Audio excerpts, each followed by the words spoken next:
A primeira coisa que você tem que saber, e essa é a função do marqueteiro, não é? O marqueteiro geralmente ele é pago para colocar véus. Mas quando ele está por detrás do palco, a obrigação social dele é retirar os véus, explicar como é que o jogo funciona. A primeira coisa que você tem que reconhecer, e peço desculpas se sou eu que estou te dando essa notícia pela primeira vez, você não é livre. Você não é livre para tomar suas decisões e nem sempre as ideias que você defende que são suas mesmo. Existem pessoas que recebem muito dinheiro para fazer você pensar que você é dono dos seus pensamentos. E esses são os marqueteiros.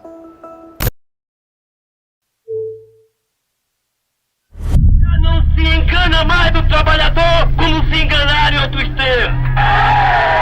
As 3 derrotas nas últimas eleições ensinaram o PT que, para sair do segundo lugar, era necessário deixar de ser radical.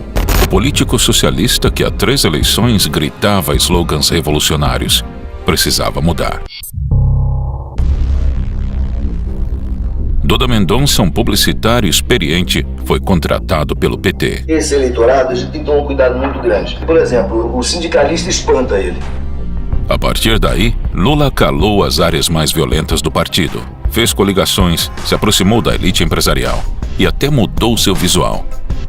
O Lula revolucionário precisou morrer, e ele morreu nas mãos de Duda Mendonça. O marqueteiro enterrou o sapo barbudo e deu vida ao Lulinha Paz e Amor.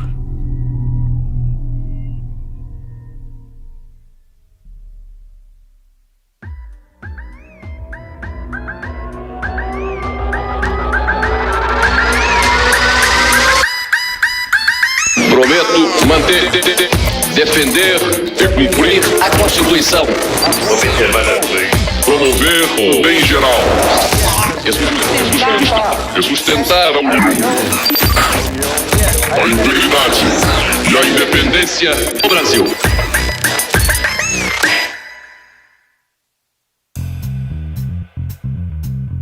Os jornais americanos consideram que Lula moderou o discurso socialista e se moveu em direção ao centro. Em todas as simulações, Lula sairia vitorioso. Lula ganha de todos os concorrentes no segundo turno, segundo pesquisa Datafolha. O ano de 2002 foi decisivo para o futuro do Brasil. Com a mudança de personalidade de Lula, as pesquisas garantiam que dessa vez ele seria o presidente. Já certo no segundo turno, Lula apenas observou a batalha entre os outros candidatos. Em Serra faltava carisma. Ele representava a desprezada continuidade do governo anterior e dentro do próprio partido não tinha apoio.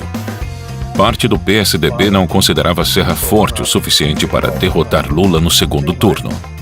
Eu, na minha vida pública, entre todos os candidatos, fui quem realmente foi vítima de perseguição. Entretanto, ele era reconhecido pelas conquistas como ministro da Saúde e demonstrava preparo acadêmico e experiência administrativa. Foi eleito em 2001 pelo Fórum Mundial o melhor ministro da Saúde do mundo.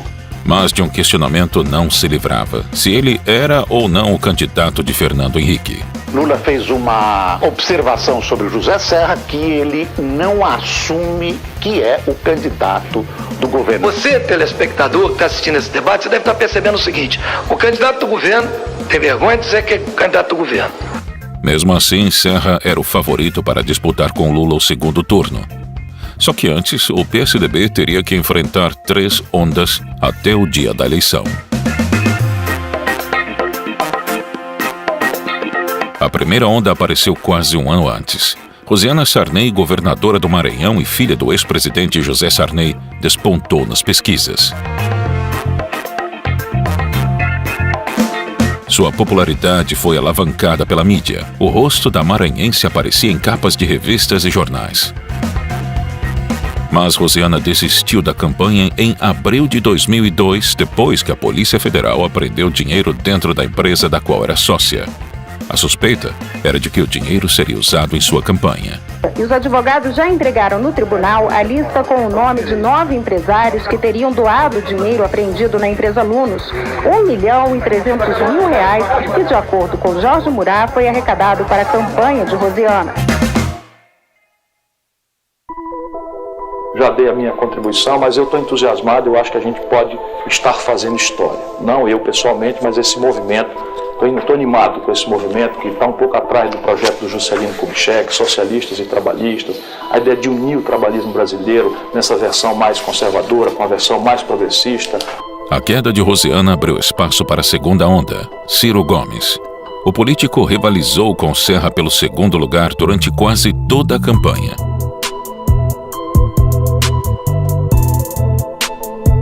Ciro, candidato pelo Partido Popular Socialista, sabia como apresentar suas propostas populistas e a si mesmo. Uma de nossas propostas é trabalhar com os municípios para regularizar a posse da terra e iniciar um programa de construção de 300 mil casas populares por ano. Agradava a população, mas a fama de ser agressivo o prejudicava. O senhor não enxerga essa imagem que é atribuída ao senhor de uma pessoa de temperamento difícil, como disse a Fátima, o pavio curto? O senhor não enxerga isso nos comentários? Eu percebo, claro, que há aqui e ali, e na verdade se confunde um pouco pavio curto com uma certa afirmação. Eu sou um homem de convicções, é bem verdade. Ciro teve muita exposição na mídia junto com sua namorada, a atriz Patrícia Pilar. Em um mês, ele pulou de 11% para 28% de intenções de voto. O cearense estava derrubando o favoritismo de Serra e o tucano precisava reagir.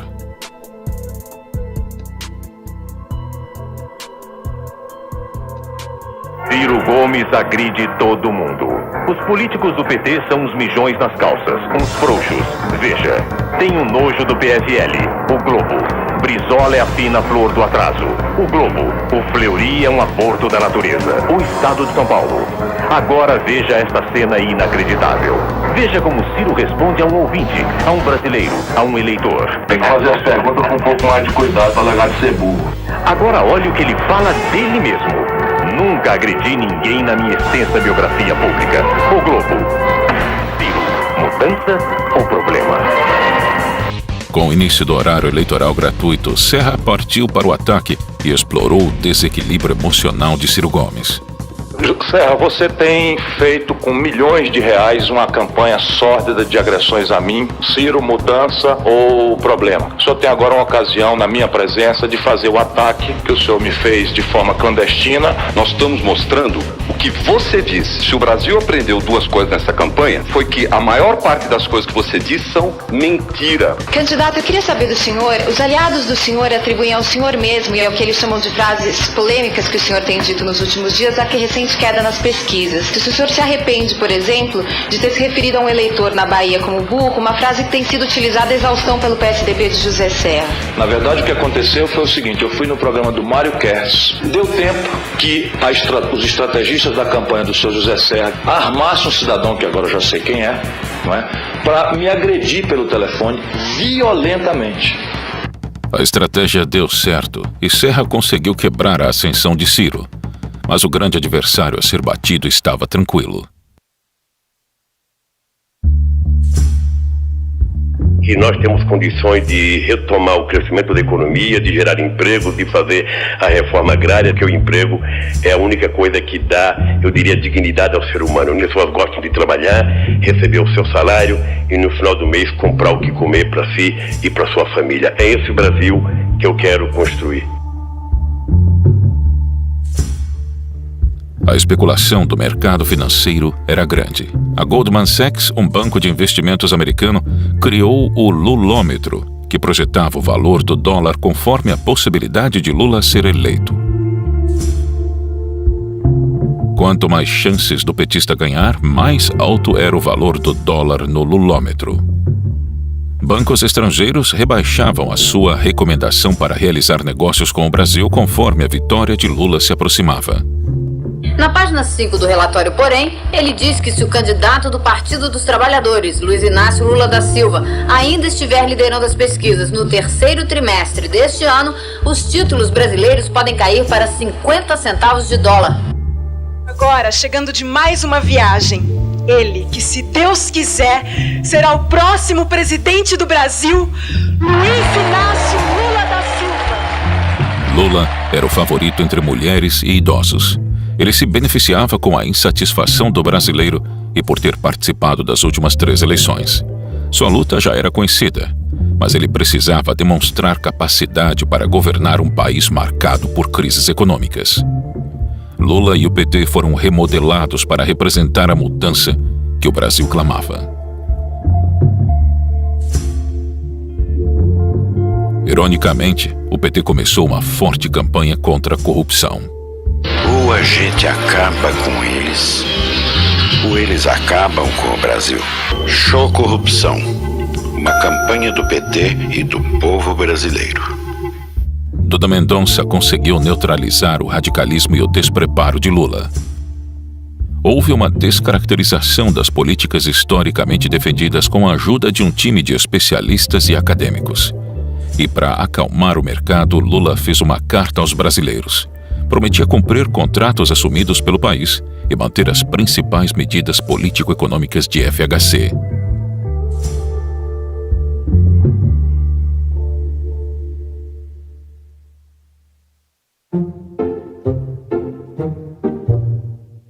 E agora vamos ver outros detalhes dessa mesma pesquisa. Lula vence em todas as faixas etárias, entre eleitores de todos os graus de escolaridade e em todas as regiões do Brasil. A briga é entre Garotinho e Serra na disputa pelo segundo lugar. Em setembro, a terceira onda surgiu para disputar com Serra. Antony Garotinho. O candidato do Partido Socialista Brasileiro trocou uma reeleição certa para governador do Rio de Janeiro pela disputa presidencial. O senhor não considera prematura essa saída para enfrentar um desafio grande como a presidência da República? Eu acredito que o desejo que eu tenho no meu coração de fazer pelo meu país aquilo que o Brasil hoje precisa me motivou a não buscar um interesse pessoal. Seria mais cômodo continuar governador do Rio de Janeiro, tentar uma reeleição, 88% de aprovação. Mas eu não estou na vida pública para buscar o meu interesse pessoal. Garotinho era um desconhecido, mas apesar de não ter espaço na imprensa, alcançou 17% das intenções de voto, faltando pouco tempo para o primeiro turno. Luiz Inácio Lula da Silva, do PT, teria 35% dos votos. José Serra, do PSDB, ficaria com 18%. Antony Garotinho, do PSB, teria 17%. No dia do primeiro turno, Garotinho conseguiu os 18% dos votos previstos, mas Serra venceu a disputa pelo segundo lugar. Com 99,73% das urnas apuradas até agora, Luiz Inácio Lula da Silva recebeu 46,44% dos votos válidos, José Serra, 23,20%, Antony Garotinho, 17,87% e Ciro Gomes, 11,98%. Com a vitória de Serra, Ciro e Garotinho se aliaram a Lula. Lideranças do partido se reúnem na quarta-feira. Negou o apoio a Serra. Isso é impossível, porque nossa política é uma política de oposição a esse modelo econômico que o Serra significa continuidade. Os debates tomaram um formato americano. Uma arena, candidatos se movendo livremente e perguntas vindas da plateia. Nos grandes centros, a população enfrenta todos os dias sérios problemas com relação ao transporte público. Quais as melhores soluções para este problema? E toda vez a gente chega à conclusão de que é preciso incentivar que os estados possam financiar os metrôs das principais capitais brasileiras. Eu creio, Lucila, que a solução fundamental para as grandes cidades é o metrô. Se o senhor ainda assim vai baixar a taxa de juros? Eu sou a única possibilidade que o Brasil tem de construir um pacto social. Eu não me apresento como a única possibilidade para um acordo social no Brasil. Na medida em que eu sou candidato, eu me apresento como a melhor possibilidade, mas não teria arrogância de dizer que eu sou a única. José Serra sabia que sua vitória era improvável. O tucano precisava atacar o petista. Lula só aceitou participar de um debate, o da Globo, e Serra reagiu afirmando que ele estava despreparado. Quando perguntam ao Lula que papel teria a CUT e o MST no seu governo, ele escorrega. Quando perguntam ao Lula o que ele vai fazer na segurança, ele também não diz. Escorrega. Vai ver que é por isso que ele não quer ir aos debates na TV. Porque lá ele não vai poder escorregar. É para esclarecer questões como essas que Lula deve ir aos debates. Serra vai. É por essa firmeza de José Serra que, como mostra a pesquisa do jornal Folha de São Paulo, 82% dos empresários entrevistados consideram José Serra o homem mais preparado para enfrentar a crise econômica. Quando falamos em preparo e experiência, não é para desqualificar o Lula. Todo jovem deseja ter experiência para ter acesso a um bom emprego. Se o Lula nunca desejou ter experiência administrativa, é um problema dele. Agora, alguém querer que sua primeira experiência seja logo a presidência da República, isso é um problema nosso. Além disso, o principal ponto de sua campanha eleitoral era amedrontar a população sobre o horror que seria o PT no poder. E veja o que diz o jornal Estado de São Paulo sobre a educação na cidade de São Paulo, governada pelo PT. Neste ano, 26 mil crianças ficaram fora da escola por falta de vagas. Nas creches, o déficit estimado pelo Ministério Público Estadual é de 100 mil vagas. É evidente que há diferenças entre as medidas que eu defendo e as defendidas agora pelo PT. O que dá medo a muita gente é que voltem coisas antigas como a censura, patrulhamento, instabilidade, inflação desenfreada. Jornal O Globo. Lula justifica discurso moderado. É preciso vencer. Diário de São Paulo. Lula pede paciência aos velhos aliados.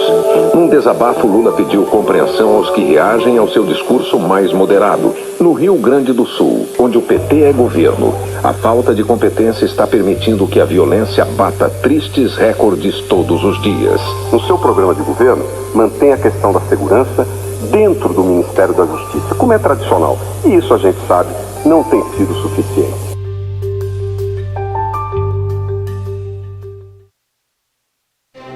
E atenção, são 9h19 da noite do dia 27 de outubro do ano 2002. Neste momento, o Tribunal Superior Eleitoral declara Lula matematicamente eleito presidente da República Federativa do Brasil. Prometo manter, defender e cumprir a Constituição, observar as leis, promover o bem geral do povo brasileiro, sustentar a união, a integridade e a independência do Brasil.